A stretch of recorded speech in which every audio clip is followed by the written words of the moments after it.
ఉదయం 10 గంటల సమయం. 2 రోజుల పాటు మార్చురీలో ఉంచిన నీలకంఠం శవాన్ని ఇంటికి తీసుకొచ్చారు.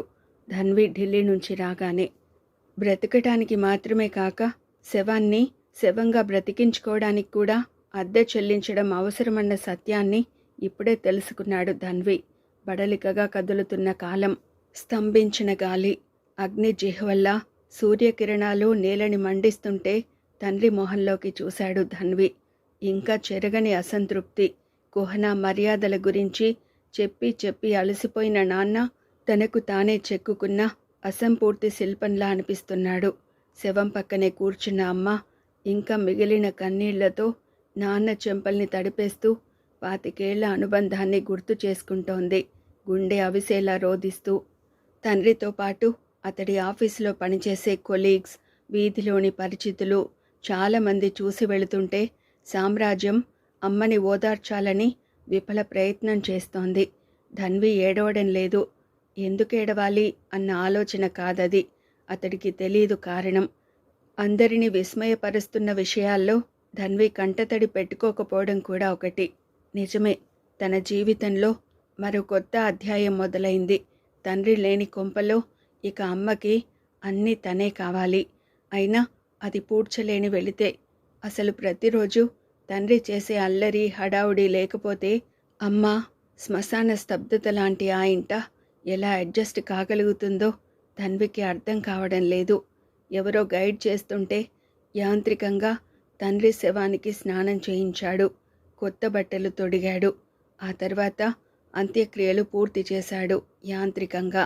కానీ ఇంటికి తిరిగి వచ్చాక, బోసిపోయినట్టున్న ఇంటిలో అడుగు పెట్టాక, అమ్మని చూశాక ధన్వి కళ్ళ నుంచి రాలిపడిందో నీటి బొట్టు.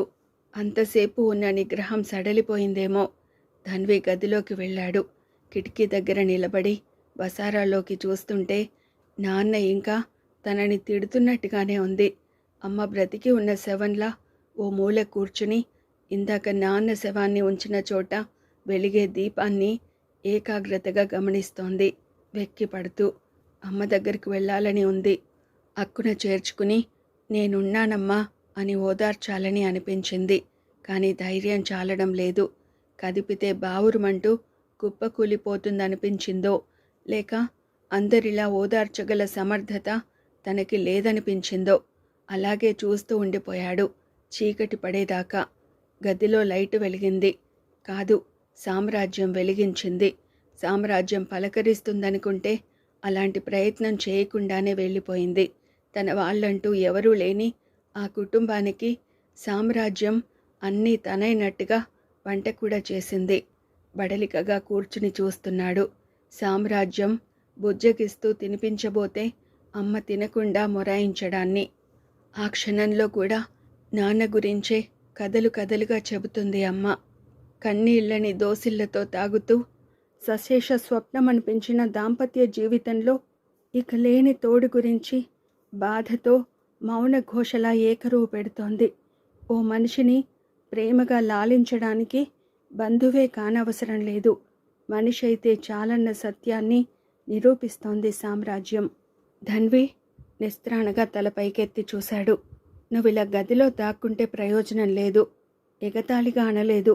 కానీ ధన్విని బలంగానే కదిలించింది సామ్రాజ్యం. మీ అమ్మగారి మాటలు వింటున్నావుగా, తనను వెళ్ళి ఓదార్చమంటోంది. నిజమే, కానీ ఎలా? అలిగి వెళ్ళిపోయిన నాన్న విషయంలో అయితే ధైర్యం చెప్పగలడు. అనారోగ్యంతో హాస్పిటల్ పాలైన నాన్న గురించి అయితే బ్రతికించుకోవడానికి ఉన్న మార్గాల గురించి ఏకరువు పెట్టగలడు. కానీ ఇప్పటి పరిస్థితి అది కాదు. ఇంకెప్పటికీ నాన్న కనిపించడు అన్న బాధ తననే ఇంత కలవర పెడుతుంటే ఇక అమ్మని ఏం చెప్పి ఓదార్చగలడు? మీ అమ్మకి ఇక మిగిలింది నువ్వే ధన్వి. మీ అమ్మంటే నీకు చాలా ఇష్టంగా వెళ్ళి అన్నం తినిపించి నువ్వు కాస్త ఎంగిలిపడు. ఏమంటోంది సామ్రాజ్యం? మీ అమ్మంటే నీకు చాలా ఇష్టంగా అంది అంటే నాన్నని తను ద్వేషించేవాడా? నేను మా నాన్నని కూడా ప్రేమించేవాణ్ణి సామ్రాజ్యం. కాకపోతే అందరిలా ఎక్స్ప్రెస్ చేసి ఉండకపోవచ్చు. సామ్రాజ్యం నిశ్చలంగా చూసింది. ఒక్క మాట అడుగుతాను, జవాబు చెబుతావా? శవం తేలిన ఇంటిలో ఇంకా కొన్ని గంటలు కాకముందే ఇలా మాట్లాడడం న్యాయం కాదు, నాకు తెలుసు. దేన్నైనా తట్టుకోగల నిబ్బరం గలవాడివని అంగీకరిస్తున్నాను. అసలు ఒక్క కన్నీటి బొట్టు రాల్చకుండా, రవ్వంతైనా స్పందన లేకుండా మీ నాన్నగారి శవం ముందు ఎలా నిలబడగలిగావు? ఇది నా ఒక్కదాని అభిప్రాయం మాత్రమే కాదు ధన్వి. అందరూ అనుకుంటున్నారు. అనుకోవడంతో సరిపెడితే పర్వాలేదు.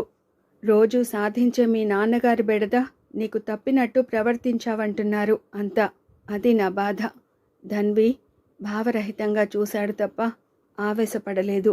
ఇలాంటి సమయాల్లో అందరు కొడుకులు ఎలా ప్రవర్తిస్తారో నాకు తెలీదు. కానీ నేను మాత్రం కన్నీళ్లు పెట్టుకోకుండా ఉండడానికి కారణం నాన్నంటే ఇష్టం లేకపోవడం కాదు సామ్రాజ్యం. అసలు నేను బాధపడలేదని మీరంతా ఎందుకనుకుంటున్నారు? ఆనందాన్ని నవ్వుతో, బాధని కంటి తడితో ఎక్స్ప్రెస్ చేయడం సహజం ధన్వి. అది అంతా ఒప్పుకునే నిజం. నేనందరి కోసము బాధని నటించాలా?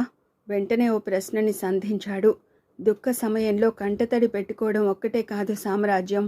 గొంతు మూగబోవడం బాధపడ్డానికి గుర్తే.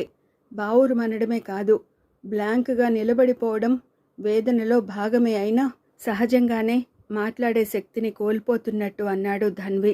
ఈ ప్రపంచంలో ఏ మనిషి మరణాన్ని తప్పించుకోలేడని తెలిసి ఎందుకు గుండెలు బాదుకోవాలి? ఈరోజు నాన్న, రేపు నేను. వద్దు, వినలేనట్టుగా రియాక్ట్ అయింది సామ్రాజ్యం. ఓ శవం పూర్తిగా చితాభస్మంగా మారకముందే నువ్వు మరో చావు గురించి మాట్లాడకు. ఆ క్షణంలో ధన్వితో వాదులాటకి దిగడం ఆమెకి ఇష్టం లేదు. ధన్వి ఇలా మాట్లాడగల సమర్థుడే అని తెలుసు కానీ ఇంత త్వరగా ఇలాంటి వాక్యాల్ని ఉచ్చరిస్తాడనుకోలేకపోయింది. ఓకే, నేను వెళుతున్నాను. నీకు వీలైతే మీ అమ్మతో కొంత టైం స్పెండ్ చేయి. బాధగా బయట చీకటిలోకి చూస్తూ అంది. అక్కడ కూడా ఇప్పుడు నాతో మాట్లాడినట్టు నీ అభిప్రాయం చెప్పి ఆ పిచ్చి తల్లిని బాధ పెట్టకు. ఇలా అంటున్నది నీ మీద కోపంతో కాదు ధన్వి. భర్త పోయి పుట్టెడు దుఃఖంలో ఉన్న మీ అమ్మగారు కోరుకునేది ఓదార్పు తప్ప చావు పుట్టుకల గురించి నువ్వు చెప్పే థియరీ కాదు.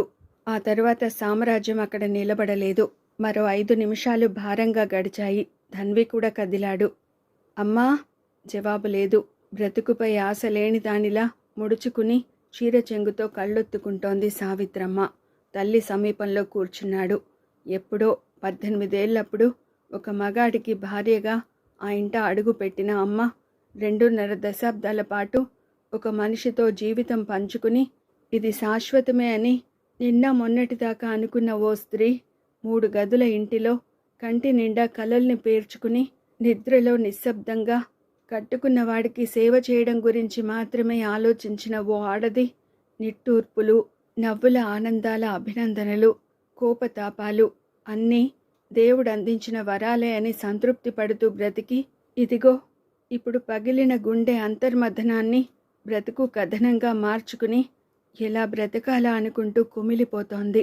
ఒక్క రోజులోనే అమ్మకి వృద్ధాప్యం వచ్చినట్టు అంతగా వడలిపోయిందేం? నువ్విలా కుమిలిపోయి కూర్చుంటే నన్ను ఓదార్చేదెవరు? ఆ కొద్దిపాటి అనునయానికే ఆమె దుఃఖం కట్టెలు త్రెంచుకుంది. కొడుకుని అల్లుకుపోయింది వెక్కిపడుతూ. ఎలారా? మీ నాన్న ఇక లేరన్న నిజాన్ని తట్టుకుని నేను ఎలా బ్రతకాలి? తాగినా కానీ తిట్టినా కానీ చిన్నపిల్లడు చేస్తున్న అల్లరిలాగే అనిపించిందే తప్ప నన్ను బాధ పెట్టి ఎరగరే. పోయేదాకా నా కొడుకు ఏమైపోతాడో అన్న భయంతోనే వాణ్ణి మందలిస్తున్నాను తప్ప వాడంటే ఎంత ప్రేమో నీకు మాత్రం తెలీదు అంటూ నన్ను ఊరడించేవారే. ఆ దేవుడు నాకు దూరం అయ్యాక నేనెందుకు బ్రతకాలి? నా కోసం అమ్మా. ధన్వి గొంతు పూడుకుపోయింది. నువ్వు నా కోసం బ్రతకాలి. మీ బిడ్డ మీరు అనుకున్నట్టు ఓడిపోలేదండి. మీ పేరు నిలబెట్టగల సమర్థుడయ్యాడు అని కనిపించని నాన్నకి నీ నోటితో వినిపించడానికైనా నువ్వు బ్రతికే ఉండాలి. ధన్వి కళ్ళు తడయ్యాయి. నేను ఆ నాన్నకి పుట్టిన బిడ్డనమ్మా. నాన్నగారంటే నాకు ప్రేమే. ఇక మిగిలింది మనం ఒకరికొకరం అన్నట్టుగా తల్లికి అన్నం తినిపించాడు బలవంతం చేసి. ఆ తర్వాత మరో 2 రోజులు ఎలా గడిచాయో ఆ ఇద్దరికీ గుర్తులేదు. అయితే 3వ రాత్రి ఏదో గుర్తుకొచ్చినట్టు ధన్వి గదికి వచ్చిన సావిత్రి, నీకో విషయం చెప్పడం మర్చిపోయాను అంది. మూర్తీభవించిన దైన్యంలా అనిపిస్తున్న తల్లి వైపు విప్పారితంగా చూశాడు. మీ నాన్నగారు హార్ట్ అటాక్తో కుప్పకూలిపోగానే మొదట అడిగింది నీ గురించే. ఆమె కళ్ళు స్రవిస్తుంటే పదాల్ని కూడబలుక్కుంటూ చెప్పింది. నీ ముందు నిన్ను తూలనాడేవారే గాని నువ్వు లేనప్పుడు నిన్ను చూసి ఎంత సంబరపడేవారు. అసలు ఆయన నీ ఆలోచనల్ని ఏ రోజు తప్పనలేదురా. అవి ఆచరిస్తూ బ్రతకడం కష్టమనేవారు. క్షణం విరామం తర్వాత మళ్ళీ చెప్పడం మొదలుపెట్టింది. గుండె పట్టుకుని నీ గురించి అడగగానే ఢిల్లీ వెళ్ళినట్టు చెప్పాను. చెప్పకుండా వెళ్ళినందుకు బాధపడ్డారో లేక నీతో ఏదో చెప్పాలని ఆలోచించారో నాకు తెలియదు, కానీ హాస్పిటల్లో పరిస్థితి విషమించిందని డాక్టర్లు చెప్పాక నీ గురించి ఇంకోసారి అడిగారు. ఎందుకు పనిగట్టుకుని అడిగారో నాకు తోచలేదు. చివరిసారిగా నిన్ను చూడాలని తప్పించిపోతున్నారేమో అనుకున్నాను. నిన్ను రప్పిస్తానని చెప్పినా వినకుండా చాలా కుమిలిపోయారు. ఎందుకంత బాధపడుతున్నారని నేను నిలదీసి విషయం చెప్పమంటే దేవుడిలాంటి మనసున్న నా బిడ్డకి మాత్రమే అది చెప్పాలి అన్నారు. ఇంతకాలము చెప్పకుండా చాలా తప్పు చేశాను అన్నారు. అదే చనిపోయే ముందు మీ నాన్నగారి చివరి మాట. విస్మయంగా నేల చూపులు చూస్తూ ఉండిపోయాడు ధన్వి. ఏమిటి తండ్రి తనకు చెప్పాలనుకున్నది? దేవుడిలాంటి మనసున్న నా బిడ్డకే చెప్పాలి, ఇంతకాలం చెప్పకుండా చాలా తప్పు చేశాను అన్నారంటే ఏమై ఉంటుంది? ఆయన జీవితంలో అమ్మకి తనకి తెలియని రహస్య పుటలున్నాయా? ధన్వి ఆలోచనల్లో మునిగిపోయాడు. నాన్నగారు చనిపోయే ముందు చెప్పింది 3 వాక్యాలే, అయినా అందులో మరో 100 ఏళ్ల కొత్త కథ వినిపిస్తున్నట్టుగా ఉంది. కంగ్రాట్స్ మధుళి. ఇంటిలో అడుగు పెడుతున్న మధుళిని అభినందించింది సామ్రాజ్యం. మీ సీరియల్ మీరు మార్పు చేసిన మొదటి వారమే పాఠకుల్ని విపరీతంగా ఆకట్టుకుందిగా. మధుళి రిలాక్స్గా సోఫాలో కూర్చుంది. నేను నిజానికి మీ దగ్గరకు వచ్చింది అది చెప్పాలనే. నీరవంలో ధన్వి పాత్రని నేను ప్రవేశపెట్టాక సంచలనాత్మకమైన రెస్పాన్స్ వస్తోందని ఎడిటర్ కూడా నాకు ఫోన్ చేశాడు. సో మొత్తం క్రెడిట్ మీకే దక్కాలి. నాకా? దేనికి? విస్తుపోతూ అడిగింది సామ్రాజ్యం. నిజానికి ధన్విని పరిచయం చేసింది మీరేగా. క్రెడిట్ ఇవ్వడం అంటూ జరిగితే మిమ్మల్ని అంతగా ఆకట్టుకున్న ధన్వికి ఇవ్వాలి, నాకు కాదు. దయించి అతని వ్యక్తిత్వం బేస్ చేసి నవల రాస్తున్నట్టు ఆయనకు తెలియనివ్వకండి, మధులి అభ్యర్థనలా అంది. ఆయనకి తెలియడం నాకు ఇష్టం లేదు. ఒకవేళ ధన్వి చదివి తెలుసుకుంటే నా మొదటి సంచికతోనే ఆయనకి నా రచన మీద ఓ దురభిప్రాయం ఏర్పడిపోయింది. నవ్వింది సామ్రాజ్యం. మనసారా నవ్వడం అంటే తెలియజెబుతున్నట్టు నవ్వుతూనే ఉంది. అభిప్రాయాలు ఎల్లకాలం ఒకేలా ఉండవు మధులి గారు, మారే అవకాశం ఉంది. అంతెందుకు, మీకు తొలిసారి పరిచయమైన ధన్వి మలిసారి కలుసుకున్నప్పుడు చాలా ఆకట్టుకున్నాడుగా. దానికి కారణం తన తండ్రిని అంతగా ఆకర్షించడమే అని ఏ క్షణంలోనూ చెప్పలేదు మధులి. బహుశా మీరిచ్చిన పజిల్కి ధన్వి ఇచ్చిన జవాబు మిమ్మల్ని అంత కదిలించిందేమో కదూ. ఖచ్చితంగా చెప్పాలి అంటే అది మాత్రమే కాదు సామ్రాజ్యం గారు, సాలోచనగా అంది మధులి. మిగతా 3 అభిప్రాయాల గురించి ధన్వి ఇచ్చిన వివరణ కూడా నాకు బాగా నచ్చింది. ఆ ప్లేస్లో ఎవరున్నా అంగీకరిస్తారుగా. లేదు సామ్రాజ్యం గారు, ఒకవేళ నేను ఆదిలో అనుకున్నట్టు ధన్వి అహంకారి మాత్రమే అయితే ఆర్గ్యూ చేసి తన అభిప్రాయమే కరెక్ట్ అని దబాయించేవాడు. కానీ ధన్విలో తెలివితో పాటు ఎదుటి వ్యక్తుల ఔన్నత్యం అంగీకరించే సుగుణం ఉంది. అదే ఆయనలో నాకు నచ్చిన మరో అంశం. ఒకవేళ ధన్వి అహంకారిలా ఆర్గ్యూ చేసి ఉంటే ఏం చేసేవారు? ఈ ప్రపంచంలో ఆర్గ్యుమెంట్ని ధ్యేయంగా మార్చుకున్న చాలా మందిలో ఒకడుగా నాకు అనిపించేవాడు. నా నవల్లో ఓ గొప్ప పాత్రగా మారే అవకాశం కోల్పోయేవాడు. మధుళి కళ్ళల్లో చిత్రమైన వెలుగు మెరిసింది. ఇప్పటి యువకుల్లో లేని నిజాయితీ ధన్విలో నాకు కనిపించడం ఆయనలో అర్హత కాకపోవచ్చు, కానీ ఒక భిన్నమైన పాత్రలో కథ కనిపించడం నాకు దొరికిన గొప్ప అవకాశం. సో నిట్టూర్పుగా అంది మధులి. మీకు తెలీదేమో, మరో కొత్త విషయం చెబుతున్నట్టుగా అంది సామ్రాజ్యం. ధన్వికి ఈ టైం, విధి, కర్మలు అంటే నచ్చవు. అంతెందుకు, తన తండ్రి చావుని ఈ ప్రపంచంలో జరిగే సహజమైన సంఘటనల్లో ఒకటిగా అనుకున్నాడే తప్ప అంతగా రియాక్ట్ కాలేదు. మధులి నిశ్శబ్దంగా ఉండిపోయింది. ధన్వి ఢిల్లీ ప్రయాణం మొదలుకుని అతడి తండ్రి చావు గురించి, శవం ముందే భిన్నంగా ప్రవర్తించడం గురించి 2 వారాల క్రితమే చెప్పింది సామ్రాజ్యం. ప్రత్యేకించి కంటతడి పెట్టుకోకుండా మరెవరి మరణాన్నో చూస్తున్నట్టు కనిపించిన ధన్వి గురించి చెప్పినప్పుడు మధులి కూడా ముందు జీర్ణించుకోలేకపోయింది. అసలు ధన్వి లాంటి యువకులుంటారా అని ఆలోచించిన మాట నిజమే, కానీ నవలలో ఆ సంఘటన రాసేటప్పుడు తెలిసింది. కేవలం ధన్వి లాంటి వ్యక్తులకి మాత్రమే సాధ్యమయ్యే నిబ్బరమది. కొన్ని పాత్రల ప్రవర్తన మనకు అసహజంగా అనిపించవచ్చు, కానీ ఆ పాత్రలో మనం ప్రవేశించి ఆలోచిస్తే తప్ప అర్థం కాని స్థితి అది. నాకు తెలుసు, కన్విన్సింగ్గా రాయకపోతే పాఠకులు అంగీకరించరని. మనలో చాలామంది ధన్వి లాంటి వ్యక్తుల్ని పొగరుమోతులుగా, పిచ్చివాళ్లుగా అనుకుంటారు తప్పకుండా. కానీ అలా ప్రవర్తించడంలో మనకు అర్థం కాని ఓ ఫిలాసఫీ ఉంది. ఈ ప్రపంచంలో ప్రతి చిన్న సంఘటనకి అమితంగా స్పందించే వ్యక్తులకిది అర్థం కాకపోవచ్చు. అలా అని బాధ, దుఃఖం, ఆవేశపడ్డం అనే అనుభూతులకి వాళ్ళు అతీతులు కారు. కానీ అందరిలా ప్రదర్శించరు. సరిగ్గా అక్కడే ఆ వ్యక్తులు మనకి భిన్నంగా కనిపిస్తారు. ధన్వి పరిచయమైన ఈ స్వల్ప కాలంలో మధులిని అతడెంతగా ఆకట్టుకున్నాడో బోధపడింది. అది కాదు, అతడి గురించి ప్రతి అంశాన్ని విశ్లేషించడానికి ఒక రచయిత్రిగా ఆమె పడే తపన కూడా అర్థమవుతోంది. మధులి ధన్వి గురించి మాట్లాడుతున్నప్పుడు ఆమె నేత్రాల్లో కనిపించే మెరుపుల మరకలు సామ్రాజ్యాన్ని మరో కొత్త కోణంలోకి నెడుతుంటే అసూయపడలేదు. ఒక సమర్థుడైన యువకుడికి ప్రపంచంలో చాలామంది నిరసించే భిన్న ప్రవృత్తితో సాగిపోతున్న ధన్వి లాంటి వ్యక్తికి మధులి లాంటి మంచి తోడు దొరకడమే సాధ్యమైతే తను ఆనందిస్తుంది, వారి స్నేహాన్ని అభినందిస్తుంది. ఉన్నట్టుండి మనసులో ఇలాంటి ఆలోచన రావడం సామ్రాజ్యానికే చిత్రంగా అనిపించింది. కానీ ధన్వి లాంటి వ్యక్తులు కథలోని పాత్రగానే తప్ప జీవితాన్ని పంచుకునే వ్యక్తులుగా ఆమోదించబడతారా? మీ విశ్లేషణని అభినందిస్తున్నాను మిస్ మధులి, కానీ సంకోచంగా క్షణమాగి అంది. తన వరకు ఓకే, ఒకవేళ అతడి జీవితంలో ప్రవేశించే ఆడపిల్లకే అలాంటి ఇన్బిల్డ్ ఫిలాసఫీ లేకపోతే అడ్జస్ట్ కాగలదా? ఈ మెటీరియలిస్టిక్ ప్రపంచంలో ధన్వి లాంటి వ్యక్తితో ఏ ఆడపిల్ల రాజీ పడలేదు. ఒకవేళ అనుకోకుండా అతడితో జీవితాన్ని పంచుకునే అవకాశం దక్కినా ఎల్లకాలమూ అతన్ని భరించలేదు. మిట్ట మధ్యాహ్నపు వేళ విరహం లాంటి వేడి గాలి కిటికీ ఆవలి నుంచి గదిలోకి వస్తుంటే మౌనంగా ఉండిపోయింది మధులి చాలాసేపటిదాకా. మీరు జవాబు చెప్పలేదు, గుర్తు చేసింది సామ్రాజ్యం. ఒప్పుకుంటున్నాను సామ్రాజ్యం గారు.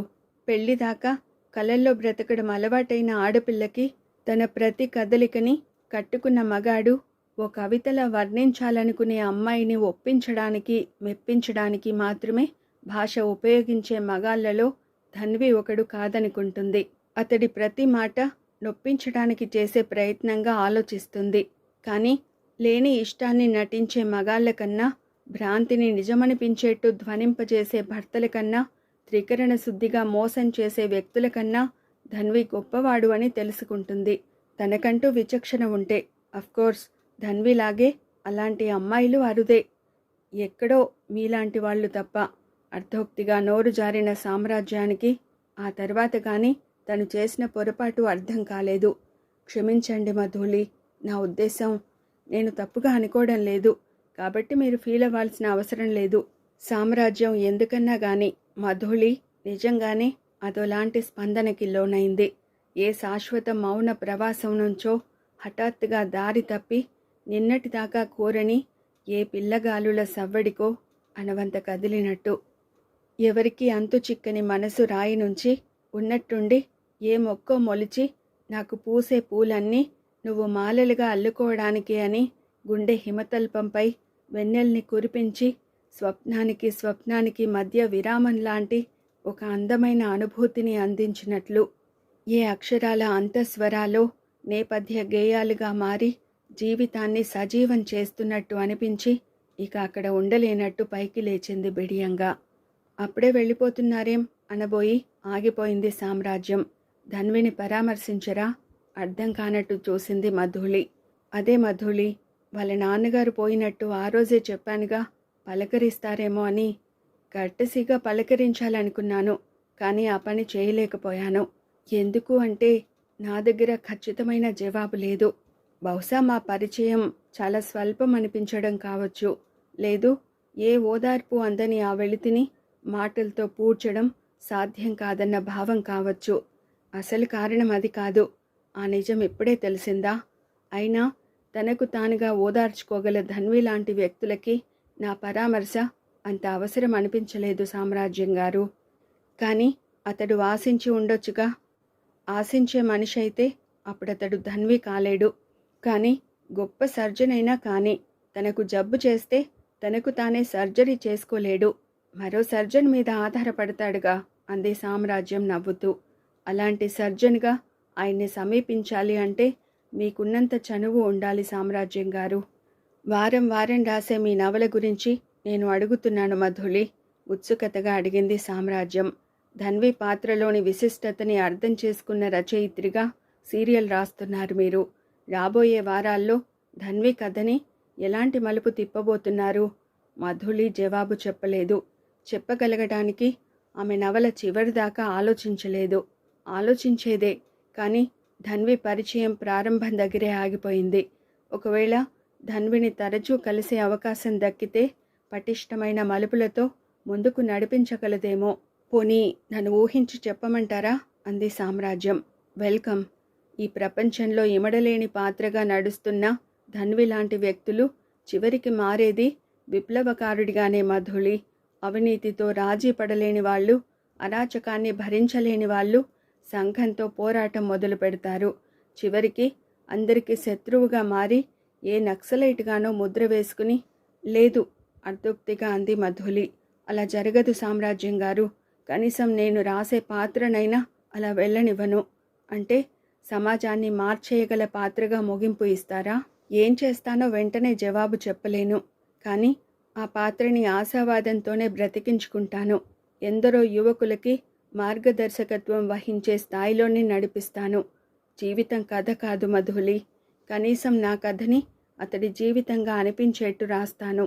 సరిగ్గా ఇదే సమయంలో